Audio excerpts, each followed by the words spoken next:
I would like to know who among you has participated in the School for Health and Care Radicals? Right, a good number of you. This has inspired me for a long time already in a lot of things I'm doing, and I'm going to speak a little bit about that. So I am working in a company, a healthcare company that manufactures vaccines. It's called Sanofi Pasteur. It's a long history of, and we're very proud of this commitment to public health for a long time. It's now a company of about 13,000 people, people passionate about making vaccines.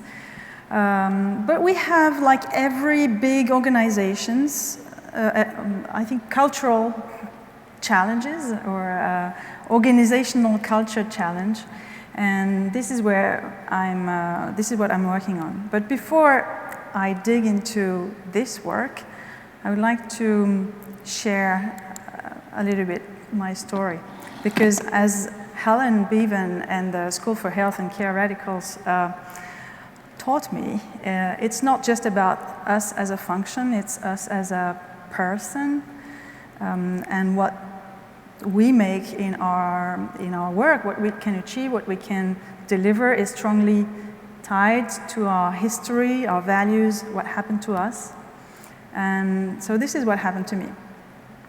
In 2010, end of 2010, I had been working in the company for about 10 years already, and I had a long career already behind me of international business. And I got frustrated by how poorly diversity was handled in this organization. I don't think it's specific to our organization. I think it's the case in many places. But specifically, gender balance was not very good. And I thought it was a loss for the company. I thought diversity of thoughts is what makes the richness and the relevance of our decisions. It's what enables us to connect with the diversity of our stakeholders and clients and employees, etc. So what I did at a point, without really thinking about that, I sent an email to our CEO. And I suggested that we do something for gender balance and diversity in general in this company. And I got no answer, but the email was forwarded I forwarded this email to 3 friends of mine in the company, and really I got so surprised by that. It went viral, and the email started to spread, from peer to peer. And this was the beginning of a movement of people wanting to do something together, spontaneously, to improve, to make the company better. It was not a protest movement, it was a constructive movement of people brought together by a common purpose. This was the real beginning of my activist career for change. And I started a group on Yammer, which is our internal social network, to foster our discussions. And this group grew enormously, up to gathering 2,500 people across 50 countries. And for me, it was the moment I realized the power of engaging people around a common purpose when you don't have a hierarchical, power or connection with them. How do you make people come to a topic? How do you move people from non-awareness to awareness, from awareness to interest, and from interest to action? And I think it's very interesting for this topic, but for a million of other topics as well. So in order to feed this network of people who wanted to do things and to read more and to get ideas and etc., I started to dig on to explore the external social networks, Twitter, Scoopit, Pinterest, whatever. This led me to create a position, my company agreed on that, which was a very first position in this, called this way and with this perimeter, around stakeholder engagement, covering both internal and external stakeholders, because I believe that the frontier between the two, internal, external, is not really valid anymore. So stakeholder engagement around one of our major projects for Sanofi Pasteur, which is the launch of a dengue vaccine. Dengue is a very serious disease carried by a mosquito, which happens most frequently in Asia Pacific and in Latin America. And we're preparing, after 20 years of research, we're preparing a vaccine against this, and it's going to be launched soon.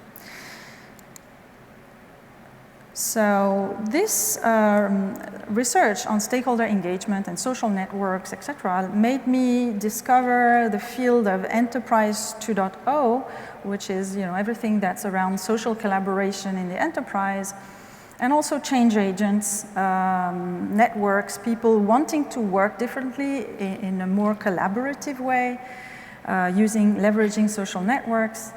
I designed little tools or activities are quite innovative, like a grassroots, a newsletter, for example. And I launched a community that I'm going to talk about later against this disease of dengue. I was awarded Businesswomen of the Year in France, end of the year. And I opened my blog because that was the time I felt I had enough things to say and to share. And I wanted to contribute and bring value because I had been already so much inspired by a lot of people I was listening to on social networks. It was time for me to give back. In 2014, this dengue community was rewarded by very interesting awards. I started to speak in external conferences and did a TEDx talk about that and so on. I followed the course created by the School for Health and Care Radicals. So I'm a very proud graduate of this school, and these people, this NHS improving quality, is really blowing my mind. Every time I meet them, every time I participate in their events, they're really blowing my mind. They are absolutely amazing, so creative, and their empowerment of change agents wherever they are and wherever they sit in organizations is really is a true inspiration for me. And at the end of 2014, all this work attracted the attention of the new head of quality. I had never thought of working in quality improvement before, but I'm very happy to be there now because we have quality issues like a lot of manufacturing organizations. And what we do usually is the traditional approach to quality improvement, which is very top-down, which is reinforcing controls, explanations, processes. It's talking to the head. It's rational, and it's and since we are a very scientific company, we often believe that rational is good enough. Since we explain to people, of course they will do, but it doesn't happen this way. People have to be engaged, people have to want to do something. And this path in activism and community building is definitely an interesting input into quality improvement. So this is my job now. I'm based in Boston. I've been based in Boston for 2 months now. I've contributed to a book that I highly recommend, which is called PR is Dead. It's about the end of communication, as we know from companies, that are still quite a lot, talking very much top-down as experts to patients or customers, and we have to change that. And we are now working with John Kata from Harvard, which is an amazing opportunity to learn and to grow. So this is my story. And along this story, I've been inspired by so many amazing people, and I cannot be grateful enough for social networks, for having me meet those people, sometimes virtually, but sometimes live also. And they are fueling, they're giving me every day new ideas, new opportunities. So Nilofer Merchant is a fantastic lady. She's so bright. Connection creates value. Vladka Hlupik from the Drucker Society in London explains how much this change in organizational cultures is a management shift, really. It's not just more tools, more technology, or more speed. It's really a change in the way management is happening. John Husband, who's a Canadian author and thinker, has crafted the term hierarchy about 15 years ago. Hierarchy is an organization principle that is replacing hierarchy. It's an organization principle adapted to the era of networks, a very interesting concept. John Stepper is talking a lot about working out loud, which is a new way of working. It's sharing, being transparent, being collaborative, which is something that some people find difficult still. If you are used to sending an email to 3 people or 5 or 10, it's a very different thing to move from between this and moving to sharing on a social network and being viewed by potentially all your colleagues or hundreds of them. Helen, of course. Helen wrote some while ago on Twitter, and I stumbled upon this sentence, and it resonated so much with me. She said, we need to strategize change from a social movement perspective. And at that time, I had just launched the gender balance movement in the company, and I said to myself, yes, this is it, exactly. We have to move away from top-down managed change approaches with appointed change managers, with lots of meetings and boring slides and KPIs, etc. This is never producing this large-scale cultural change that we want to see happen. So we really need to strategize change from a social movement perspective. And this is something that leadership teams in general do not master. They don't know how to do that. I was inspired by Lois Kelly from Rebels at Work. Lois explains that there's a difference between troublemakers and rebels. And rebels are actually good for their organizations. And she explains also that at some point, if lots of things are bugging you at work, well, do something about it. If not you, who? Right? Change starts with me. Even a small action, even something limited. And Susan Krupski has launched a Change Agents Worldwide Network, which I'm very happy to belong to. And she's now also launched a fantastic initiative, which I really encourage you to go and check if you're interested. It's applying social science for social good and to end domestic violence. So mapping, visualizing, and using big data to fight against domestic violence. And John Hagel, who's another of my inspiration, he says, change is never a rational process. It's a political process. There's a very interesting short video right now of John that you can watch. It's called How to Become a Change Agent or something like that. It's really interesting. I will tweet it later.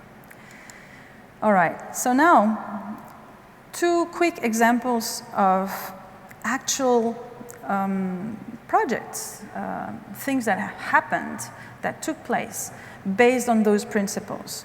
You know, grassroots, community engagement, engaging people around a common purpose, and so on. I talked about dengue. So dengue, this disease against which we are preparing a vaccine. We have created the conditions for a community to happen, to take place. It's called breakdengue.org. You're welcome to go and check and follow it on Twitter, Facebook, Pinterest, etc. How it all started, it started by listening to social networks. Instead of having our own idea of what we wanted to do, we started by listening, and we let kind of the project emerge from what we got. This is a map of all Twitter messages containing the word dengue over 3 months. We collected, I think it was 240,000 tweets. Okay, all messages containing the word dengue in 3 months. And then we mapped we actually eliminated, we removed all accounts that had tweeted less than 5 times about dengue. So we focused on the ones that were really, really very, very interested in the disease. And we mapped their relations. We visualized how they were connected. And what you see here, you have, we colored a few clusters so that we could see them better. The blue cluster was related to an epidemic that was taking place then in El Salvador. The green one was related to something happening in Pakistan, and the red one was about something happening in Cuba at the time. But what's more interesting than those clusters is actually this in the center. And what is that? If we zoom in, these are Twitter accounts that have tweeted at least 5 times about the disease in 3 months, but who have tweeted to no one. They were not connected. These are monologues. These are people who are extremely interested in a topic, but who have no one to talk with. This was where we needed to go. This was the untapped pool of engagement that we needed to connect, because we felt that by connecting those people and by connecting us with them, we could produce value. Connection creates value. So what we did is we went to see other people that share the same purpose as us, which is fighting a disease. And we created an alliance, a group, a mini community, to help build a community for all those people. It's been really different compared to what pharma companies do usually, which is a very classical type of marketing. You know, we segment our audiences, we push messages to them, we do that in our, as a company, or sometimes we support patient groups or doctors group so that they do the job on our behalf. And we are in the position of the expert, the authority, and we cascade, we drip down messages to ignorant audiences. And here it's completely different. What happened is, instead of speaking to people about the disease, we engaged with them. Instead of strategizing the endpoint from the beginning, we let it emerge from this understanding of social conversations. Instead of being alone as a company, Sanofi Pasteur does something about dengue, we went to see other people who share the same purpose. They fight dengue. We don't, the actual tool they use to fight dengue is not that important. What is really, really important is the why is fighting the disease. So we don't care whether we fight with a mosquito repellent or with an app or with a vaccine. We share the same purpose. And this diversity of viewpoints around the shared purpose is something that brings value. Instead of being institutional, we became an activist. Instead of segmenting the audiences, as what happens usually, we connected them. We think there's a value in connecting the scientific community and the lay public and the public health authorities.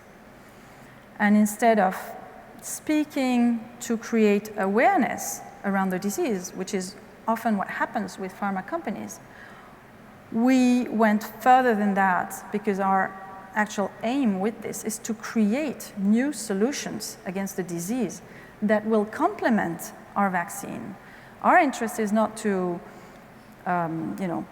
eliminate every other solution against the disease. If we are serious about this purpose, our interest is to have as many solutions as possible against the disease. And we feel that by being there early, by being knowledgeable about this community, etc., we will still have a competitive advantage compared to our competitors. But we have to be there. It's also our social responsibility to be there. We've seen there was this lack of connection. So we foster it and we gain for it, for sure. This community has been hugely successful from the start. In the first week alone, on the Facebook page, so it's not just Facebook, but the Facebook is really amazing. We got 10,000 followers. In the first 2 months, I think we already went to 100,000. And we're now, it took less than a year, it took 9 months to reach 250,000 followers. That means, and we are also, it's not just about having followers, it's about creating events and organizing call for ideas and rewarding the best ideas. Of course, all the content is, all content and all management is handled by, in the name of the Alliance, is handled by an independent NGO. So we have managed to relinquish control completely. We have zero control on this. If we have a press release that we would like them to publish, we have no way to do that. The only way we can have our stories published as a company is that our stories are very interesting and bring value to the community. They decide. And I think it's a way of working that is completely adapted to the radical transparency that is now needed in the era of networks. Now, internal engagement. As I said, this idea and this way of working attracted the attention of the head of quality, who joined the company recently. And so we manufacture vaccines, and we have to improve our business performance because every year we throw away lots of products that are not good enough to be released to our patients. And this is bad. This is bad for business, but this is bad for public health as well. In some areas, you have supply issues. We have vaccines that cannot be delivered to the people who need them. So this is really bad. So we have to do something about it. And we've tried a lot of things over the last 10 years without any significant improvement. So it means the system. There's something with the system, with the way the organization works, that prevents those improvements to happen. And the interesting thing is that now quality has decided to be a movement for change and to bring change to the rest of the company, to the whole industrial perimeter, which is about 8,000 people. But I can see now other functions and departments being very, very interested in that. So honestly, quality is the least is the last part of the organization where you would see change coming from. Yeah, I mean, serious organizational culture change. And this is what we're doing. This is what we're starting. We've asked, so we do a lot of crowdsourcing now, crowdsourcing of ideas, instead of thinking and brainstorming in a small group of leaders. We open up the discussion to all employees and we say, what do you think it will look like when we succeed with this quality improvement, quality mindset? And they say this, we see it will succeed when we have more of this and when we have less of that. So it's very clear. It's clear what we have to do. And how we're going to do that is through enablement and motivation. So we're having a cross-function, cross-site, because we have several sites in the world, social movement approach. What we are starting to do is a social movement for change, driven by the idea of improving quality in a broader sense, quality of work, quality of life, quality of our products. We provide, at the same time, leadership and technical skills increase, digital collaboration, and massive volunteerism. And this is a fantastic mix to make quality improvement activists emerge everywhere. This is what we want to have. We want to shift quality from an imposed constraint to a shared passion that is carried and conveyed by quality activists, and not just like 15 change agents, a massive call of volunteers. This is about leveraging the volunteer power. I chose this picture as an illustration of a blog post I wrote about this, and I like it a lot. It reflects this energy and this, the diversity of colors, and it's, she's not formal. And our toolbox is John Kata's approach to change. John Kata is a famous professor at Harvard who's written a lot of books about change and the 8 steps of change and so on. He's also written recently about a dual organization, which is how you make the pyramid, the traditional hierarchy management, coexist with a network structure, and the management being in charge of everything that has to managing, organizing complexity, and the network being in charge of making the organization evolve and progress. We're using a number of social tools, crowdsourcing tools, instant messaging, internal social network, etc., and a culture change framework.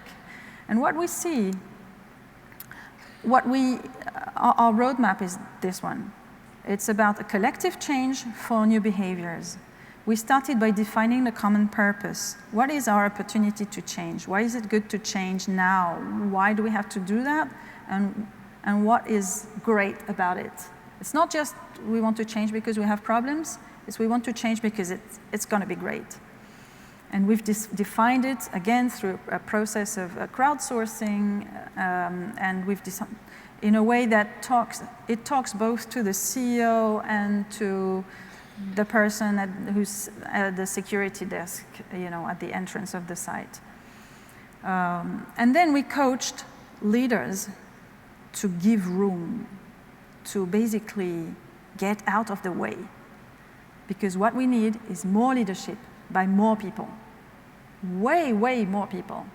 We need to have issues solved where they happen in the organization. Currently, everything goes up to bottlenecks, and because those top leaders believe it's their role, it's their duty, they have to take care of everything, to control everything, to manage everything. And what we say is, no, you don't. You have to empower and enable your people to do that. But it's also a learning process for the people, because lots of our people are used to waiting for instructions, you know. So what should I do now? What do you expect from me? And we say, well, figure it out. And it's a very interesting learning opportunity for a lot of people. And you can see new leaders emerge throughout this initiative. And we see people that were absolutely not appearing on the radar screen before, emerging as natural leaders. It's really interesting. And through these people, we have a viral spread of enthusiasm around those new ways of working, which prepares the field, the ground, for what is going to come after, mid-year, which is to focus this energy on specific projects, such as reducing human errors or reducing recurrent deviations, for example. And we'll need, in the third stage, we'll need to make it stick. If you read Kata, you will read a lot of things interesting about this. And what we see is it starts to look different. It starts to feel different. We see enthusiasm. We see energies being, you know, revived. We see people having a sense of a new hope, that the organization can work differently, that they can be more engaged, and we can trust them more, and they have more space, basically, to do something. You can see volunteers creating groups to foster new ways of working at each site, creating events, inventing stuff. We have, you know, meetings taking place for the third shift at night. It never happened before. And the third shift people are now feeling engaged and connected because we are creating this conditions for a social movement to happen in the company around new ways of working and change. You see middle managers, young managers, or even operators speaking to the top leadership in meetings, in public, on the stage, taking control of meetings and saying, this is what we want. And we can see on the other side, top leaders coming to their people now and saying, how can I help? Can you imagine the shift from you have to do this and report and give me your KPIs to how can I help? We see the training group deciding that they want to involve end users in the design of trainings instead of doing this on their own in their small committee. We see trained people asking to be coached so that they can become the trainers for the next training session. So the next time, and this is when it happened, people receive a training not by, you know, the expert, but by their colleague, which is much more engaging, much more interesting. We see signing events. Employees are organizing that. They're, you know, standing here and sharing and say, we want to work differently. Do you want to contribute? Sign your name. I have, in just one event, 100 more signatures. 200 volunteers on one site, 298 on another one, 661 on another one. Volunteers for change. At this moment, they are not assigned to anything. If they want to create something on their own, if they want to already collaborate, work differently, suggest improvements, etc., they are much welcome. But we will focus the energy later. We need to have this before engaging into a change, you know, initiative. You have to have people wanting the change before that. So this is what we're doing now. We are creating the want to.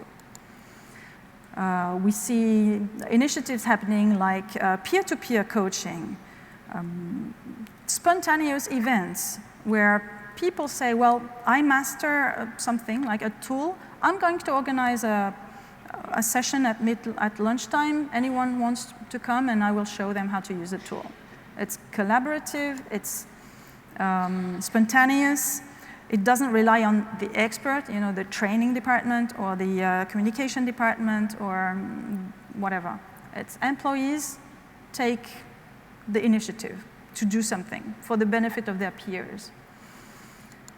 You see SMILE, you see cross-site collaboration. You hear people say, I've been waiting for years for something like this to happen. These are real quotes, you know. I've always heard, oh, that was from an HR person, I love this one. She said to me, I've always heard employee engagement was a problem. I had to fix, I had to work on it. Now I understand we have to let the employees engage. Yes, exactly. I'm excited about this grassroots movement to build community, empower people.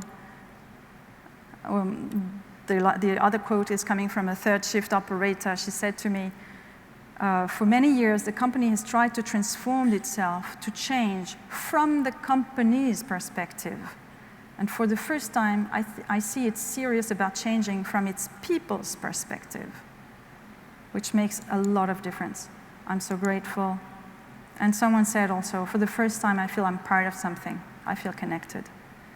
This is such a fantastic reward for me. And I wrote about those two projects on my blog, so you're welcome to go and check. This is kind of my motto. I found it on Twitter yesterday. I thought it was funny. Don't keep on. Get active and change the world. And start by health. And for the last few, it just lasts 1 minute, 1 minute and a half. I'm going to show a very short video to explain the principle behind everything we do. It's not change management, it's change leadership. Change management versus change leadership. What's the difference? The distinction between the two is actually quite significant. The world is increasingly using change management, which is a set of processes, tools, and mechanisms that are designed to make sure that when you do try to make some changes, stakeholders buy into the change, the process stays under control, and the project keeps on budget. Change leadership is fundamentally different. It's about articulating a vision of the future, mobilizing resources needed to make it possible, and putting an engine on the whole change process to make it go faster and smarter. Change management tends to be more associated with smaller changes, while change leadership is associated with larger scale changes. Almost everybody uses the term change management because that is in fact what they do today. Change management is done by change management groups inside corporations, assisted sometimes by specialized change management consultants. Change leadership is done by leaders who have a clear vision of a better future for the entire organization.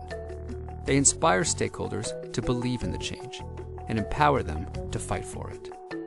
Change management is planned and deliberate. Change leadership is urgent and empowers speculative action driven by good but yet unproven ideas. The world uses change management today, but does very little change leadership. Competitive pressure, which require faster, bolder responses, is making change management by itself inadequate. Change leadership is the necessary solution to today's problems and opportunities created by a faster moving world. Let's keep connected. Thank you.